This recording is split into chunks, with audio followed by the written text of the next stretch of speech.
Mahigit kalahating milyong pisong shabu ang nakumpiska mula sa suspect ng mga operatiba sa ikinasang buy-bust operation sa Turil, Davao City.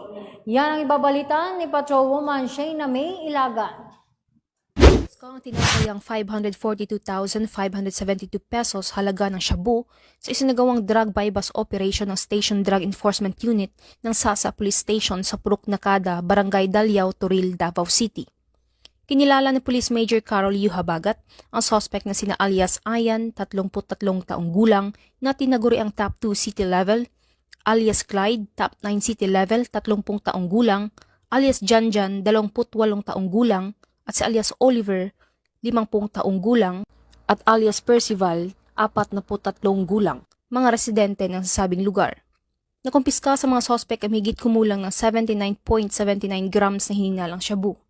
Mahaharap ang mga suspect sa kasong paglabag sa Republic Act 9165 o Comprehensive Dangerous Drugs Act of 2002. Ang mga nakumpiskang ebidensya ay nasa kustudiya ng Sasa Police Station para dumaan sa tamang disposisyon. Samantala, ang laban kontra kriminalidad ay patuloy na pinapaigting ng Police Regional Office 11 sa pamumuno ni Regional Director Police Brigadier General Alden B. Dalvo, alinsunod sa kampanya ng Bagong Pilipinas na panatilihin ang kapayapaan at kaayusan tungo sa pagsulong ng bansa. Mula dito sa Police Regional Office 11, ako ang inyong PNN correspondent, Patrolwoman Shayna May Ilagan, alagad ng batas, taga-taguyod ng Balitang Pulis.